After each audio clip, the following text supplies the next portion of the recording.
नमस्कार। आज हम बात करेंगे महाराष्ट्र की राजनीति की। जैसे कि आपको पता है कि हो सकता है कि नवंबर में चुनाव डिक्लेयर कर दिए जाएं और एक तरफ महायुति है, दूसरी तरफ महाविकास आघाड़ी है। तो एक तरफ शरद पवार अपनी लड़की को सीएम बनाना चाहते हैं, यह महत्वाकांक्षा है। हालांकि वो क्लियर नहीं बोल रहे हैं।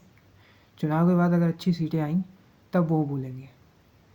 दूसरी तरफ महायुति है, जहाँ पे भाजपा को अपना सीएम बनाना है, लेकिन दोनों के पास ही अपनी अपनी कमज़ोर कड़ी है। महाविकास आघाड़ी में एक और उद्धव ठाकरे हैं, जो पहले बोल रहे थे कि मैं ही सीएम बनूंगा।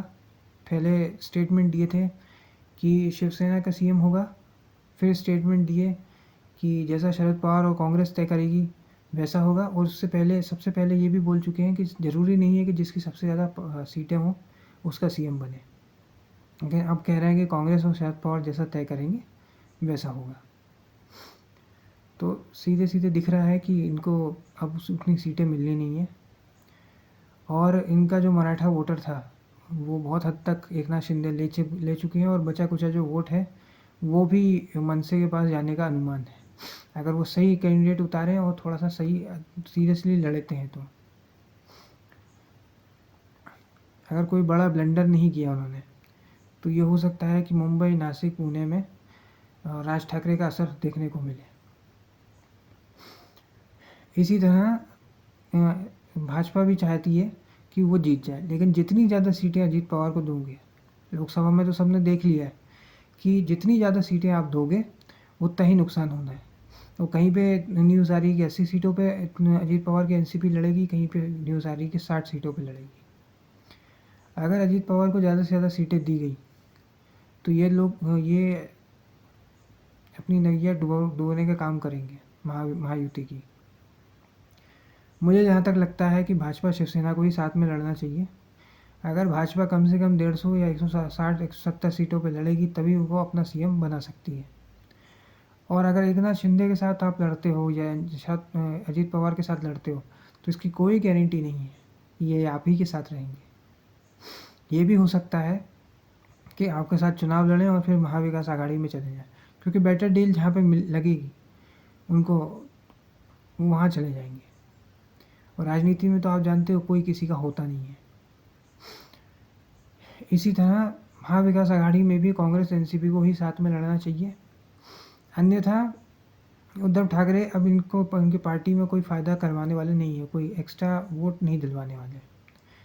और अगर शरद पवार को अपना सीएम बनवाना है अपनी लड़की को, उन्हें भी ऐसे ही करना पड़ेगा कि 150 से 170 सीट जीतनी पड़ेगी और कांग्रेस और शिवसेना से ज़्यादा सीटें जीतनी पड़ेगी, तब जाके इनका अपना सीएम होगा।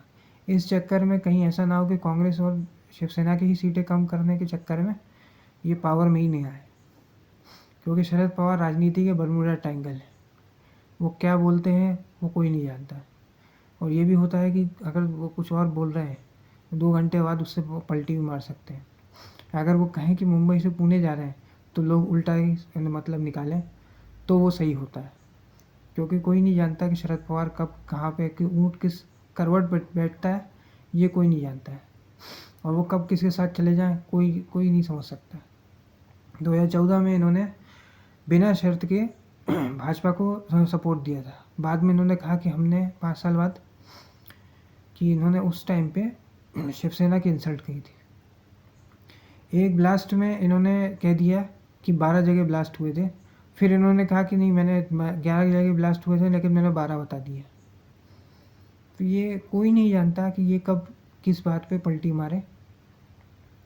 और अब इतना रायता फैल चुका है कि इन्होंने एनसीपी तोड़ दी है, शिवसेना तोड़ दी है, तो ये नहीं कहा जा सकता कि चुनाव के बाद कब कौन किसके साथ रहेगा। आज भाजपा वाले भी नहीं कह सकते कि अजीत पवार और एकनाथ शिंदे इनके साथ रहेंगे या नहीं रहेंगे। इसलिए ज़्यादा से ज़्यादा सीटों पे इनको चुनाव लड़ना चाहिए और लेट द पीपल डिसाइड।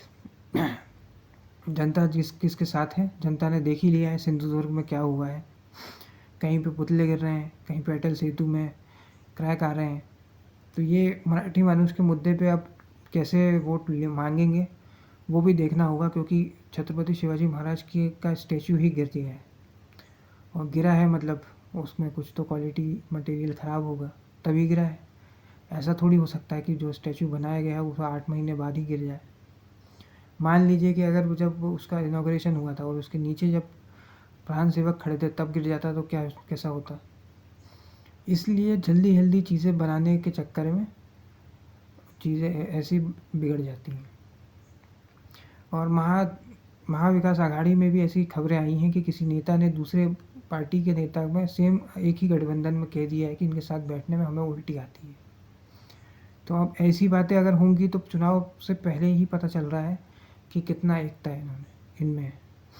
इंडी गठबंधन की कलाइयाँ पूरी खुल चुकी हैं, लेकिन फिर भी 10 साल की एंटी इनकम्बेंसी है, तो हो सकता है कि यहाँ पे कांग्रेस एनसीपी को एक एज मिले। शरद पवार थोड़ा अगर दिमाग से सही कैंडिडेट उतारते हैं और सही जनता से कनेक्ट करते हैं, जैसे कि इन्होंने अपने अभी चुनाव में प्रूव किया है लोकसभा में, वैसे ही अगर करते हैं, क्योंकि ये फाइटर नेता है, ये आसानी से हार नहीं मानते हैं। इससे पहले भी विधानसभा में ये बारिश में चुनाव अपना स्पीच दे चुके हैं और हारे नहीं। इससे जनता में प्रभाव पड़ा और उनकी सीटें बढ़ गई थी। उसके बाद इन्होंने शिवसेना को साथ में ले लिया, ये सोच के कि कांग्रेस तो साथ में आ नहीं सकती, तो ये सरकार कभी बनेगी नहीं। लेकिन कांग्रेस ने सोचा कि भाजपा को हटा देंगे, तो इसलिए उन्होंने भी शिवसेना के साथ गठबंधन कर लिया। राजनीति में वैसे भी कोई किसी का नहीं होता है, सत्ता ही एकमात्र लोगों का लक्ष्य होता है। लोगों को सिर्फ पैसे से मतलब है और पावर से। जहाँ लोगों को पावर मिल रही होती है वो उधर चले जाते हैं। अगर आप दूसरे पार्टी के किसी नेता को साथ में लाते हो तो उसकी एक महत्वाकांक्षा होती है। एकनाथ शिंदे जो है वो सीएम ही बनेंगे, वो देवेंद्र फडणवीस नहीं है कि वो किसी और के लिए अपना पद छोड़ दें, चाहे वो हारे या जीतें। ऐसा ही ब्लेंडर इन्होंने 2005 में किया था, जब इन्होंने सीटें कम होने के बाद भी नीतीश कुमार को सीएम बना दिया था। आज तक वे अपनी लीडरशिप को वापस खड़ा नहीं कर पाए। यही ब्लेंडर इन्होंने महाराष्ट्र में किया है। और अगर आपको एकनाथ शिंदे को ही सीएम बनाना था तो 2 साल पहले उद्धव ठाकरे को बना देते, दिक्कत क्या थी। अब इस देश में लोग सरपंच का चुनाव भी लड़ते हैं ना, और सरपंच बनते हैं, तो वो उसकी पोजीशन भी नहीं छोड़ने वाले हैं। तो आपको लगता है कि मुख्यमंत्री की पोजीशन एकनाथ शिंदे छोड़ देंगे। अब ये गलती इन्होंने क्यों, मतलब सिर्फ महाविकास आघाड़ी को तोड़ने के कारण की है, या इनको अपने ही नेता देवेंद्र फडणवीस को गिराना था, नीचा कम पद देना था, इसलिए किया है ताकि सेंटर में कोई एक अपने अगेंस्ट में कोई आए नहीं। क्योंकि देवेंद्र फडणवीस अगर दूसरी बार सीएम बनते तो तीसरी बार भी सीएम बनते। तो अब ये पूरा ऐसा रायता फैल चुका है और हर एक की अपनी महत्वाकांक्षा है। हर पार्टी को अपना सीएम बनाना है। एनसीपी चाहेगी कि अजीत पवार को सीएम बने, एकनाथ शिंदे चाहेंगे वो सीएम बने, देवेंद्र फडणवीस चाहें कि वो सीएम बने। ऐसा ही महाविकास आघाड़ी में है कि शरद पवार की एक महत्वाकांक्षा है कि उनकी लड़की सीएम बने, पहली महिला मुख्यमंत्री बने। इसलिए कौन कब किसके साथ चले जाए ये कोई नहीं जानता।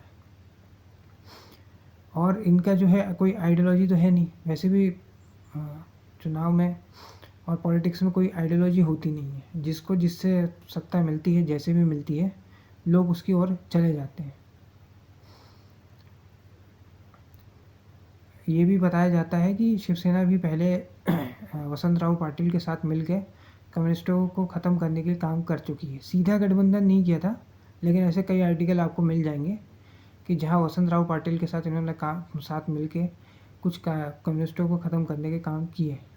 अब इस पर श्योरिटी नहीं बोल सकते, लेकिन कई जगह पे आपको ये सब पढ़ने को मिल जाएगा। तो राजनीति में कोई किसी का होता नहीं है, कोई भी किसी के साथ भी जा सकता है, कुछ भी हो सकता है।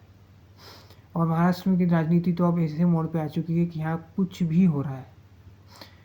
अशोक चव्हाण जो कांग्रेस में थे, भाजपा में है, जिन्होंने बुक लॉन्च करी थी 26/11 आरएसएस की साजिश, वो जौनपुर से टिकट लेकर चुनाव लड़ चुके हैं भाजपा से ही। अजीत पवार जो पानी पी के कोसते थे, भाजपा वाले अजीत पवार को कोसते थे, आज अजीत पवार भाजपा के साथ हैं। एकनाथ शिंदे जो महाविकास आघाड़ी में मंत्री थे, वो आज सीएम बने हुए हैं भाजपा के साथ। तो कहीं भी कुछ भी हो सकता है। हालांकि लाडली बहना योजना से थोड़ा एक एज मिली है, लेकिन कई कई जगह पे ऐसा भी हुआ है कि कुछ जगह पे भाजपा शिवसेना को भी बुलाया गया, एनसीपी वालों को नहीं बुलाया गया। कहीं पे एनसीपी का प्रोग्राम हुआ तो भाजपा शिवसेना के लोग नहीं गए। तो ये कहा नहीं जा सकता कि अंदर अंदर खाने क्या चल रहा है और कौन कब कहाँ पे पलटी मारेगा। आज के इस वीडियो में इतना ही। अगर ये वीडियो आपको पसंद आया तो वीडियो को लाइक करें, शेयर करें और चैनल को सब्सक्राइब करें। धन्यवाद।